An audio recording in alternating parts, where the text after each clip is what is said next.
Draken.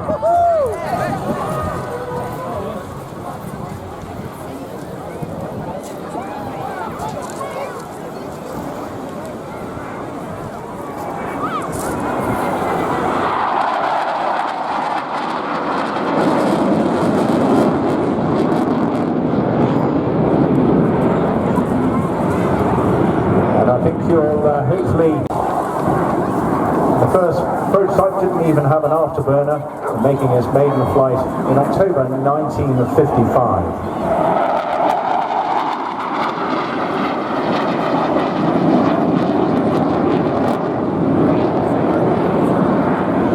A total of 179 Draken superstores were reported, and very sadly many of those resulted in crashes and destruction of the aircraft.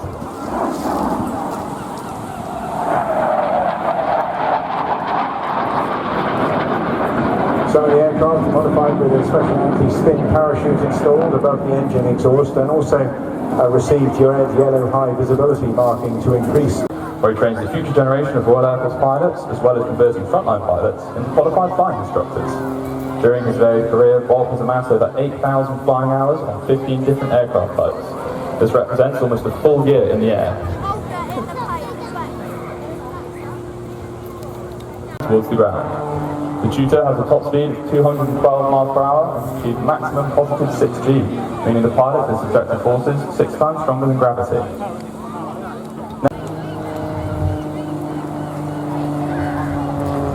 Bob now rolls 90 degrees while pointing straight up, before completing a stall turn at almost 0 airspeed.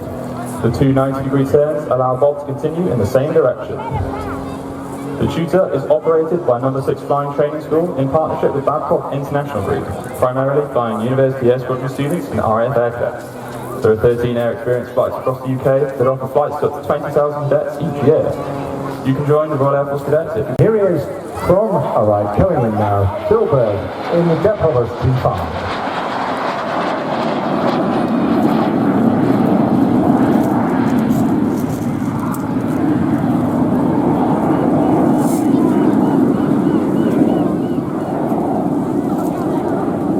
Very much therefore the stalwart of Royal Air Force flying training for many, many years.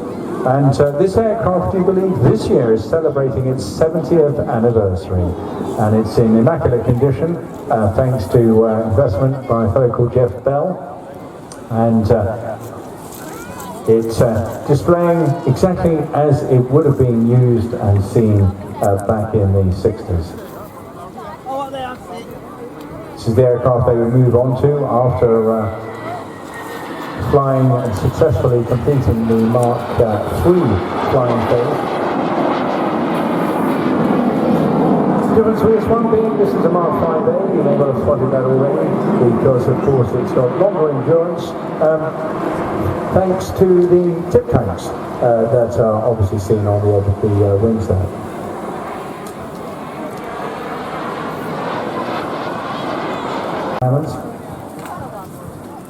Before then becoming an instructor on the Hawk, where he then decided to spend a year as a display pilot.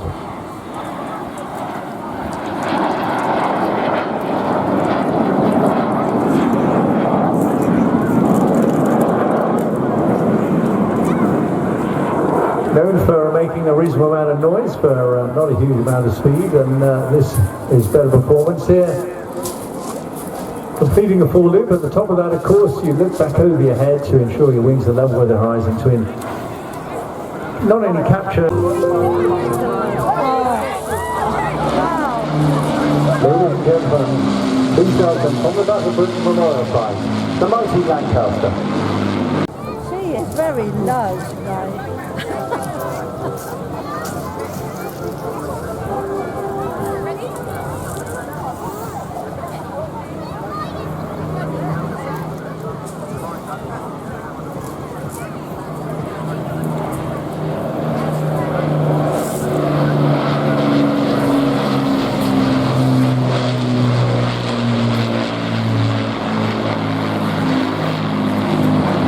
And what a delightful, you were here for one of those airborne weekends. You would have seen the only other Lancaster flying here as well. That aircraft, of course, came across just for around 6 weeks from Canada.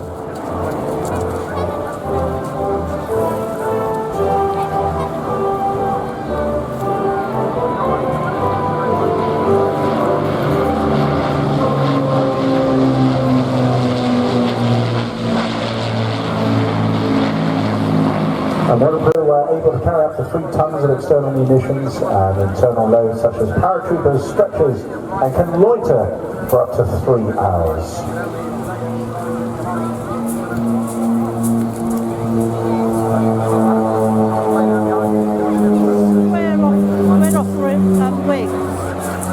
Originally it was also intended to have been amphibious, but that didn't really take off.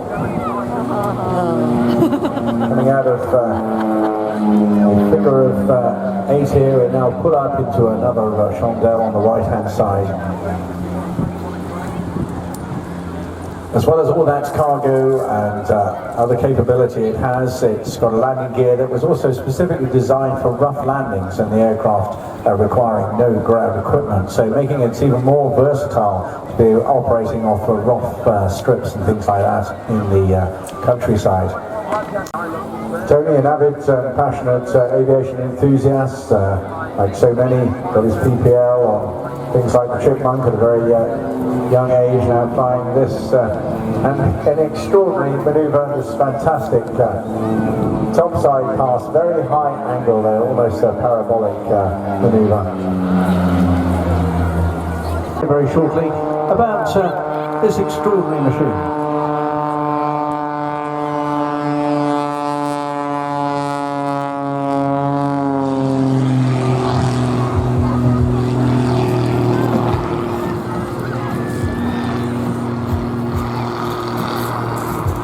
Yes, aircraft. It's built for display work. Goes back to a design back in the mid-1940s when a really inventive guy called Curtis Pitts put this design together. Ideally to get an aircraft that could really compete well in all aerobatic competitions. And we're going to go through all aspects of this aircraft's capability in the next couple of minutes. The aircraft were made famous very quickly. In fact, it was a female pilot, Betty Skelton, whose aircraft's hanging upside down in the Washington Smithsonian right now, that really put these aircraft in the world of frontline aerobatics. But of course, our own team's in missions as well, but you only need 1 or 2 G of minus negativity to make you feel really, really uncomfortable. And that's another reason for being securely strapped into the aircraft, as Colin has described. Now, this aircraft we refer to as the jet pits, but we're not hearing the jet noise today. Colin, tell us about that.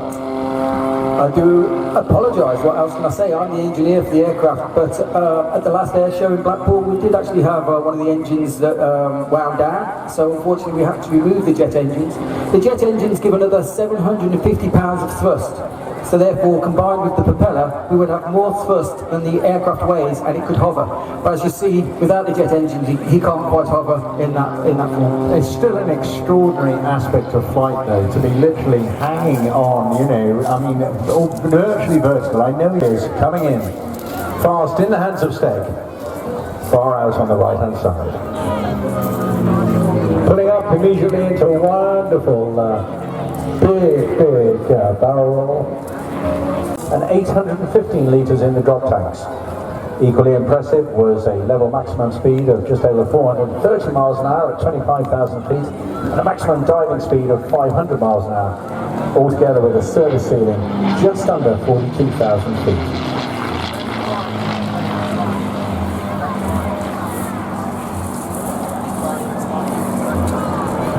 Also Charlie. Lovely topside pass here. Steg will be giving you a bit of a close look as he flies past.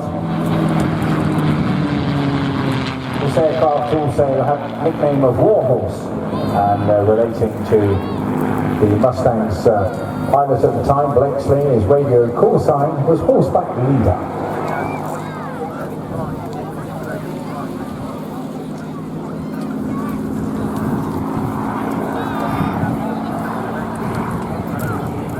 Both this aircraft and the Spitfire now operates from the company hangar at East Midlands Airport,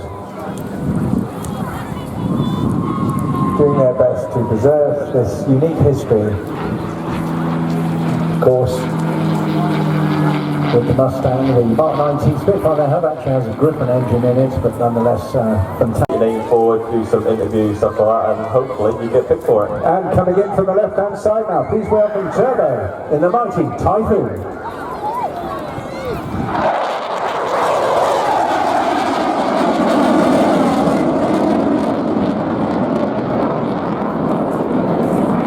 That's the way to arrive at an air show, and I'm sure he'll leave in similar style as well. Well, if you look underneath the wings when you get time, you don't get much time to talk about it in this, then you'll see the hard points of the ASRAM, the AMRAM, the Storm Shadow, the Brimstone, the Paveway, Lysa bombs, and of course the 27mm cannon.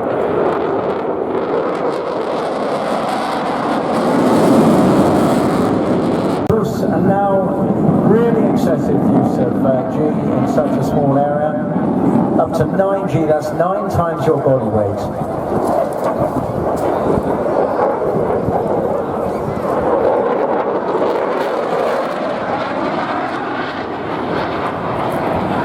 Now, what's your...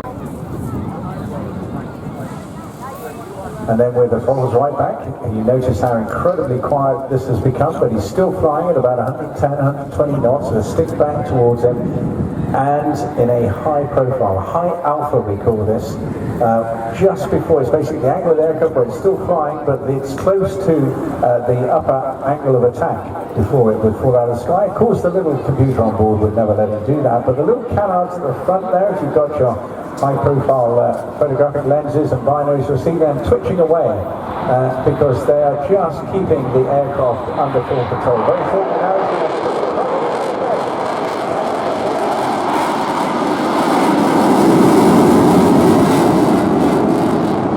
fantastic photographer's moment there. This is a really, really good display.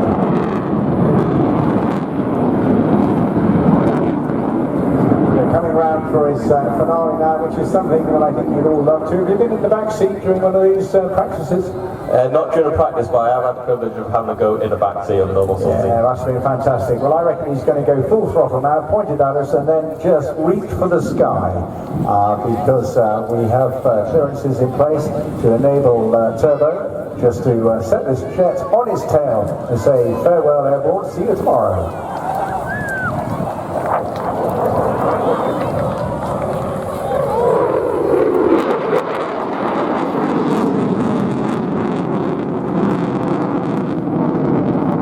That is the way to leave an air show. Fantastic. That's the end of day 2 of this fantastic 30th anniversary show here at Airbourne.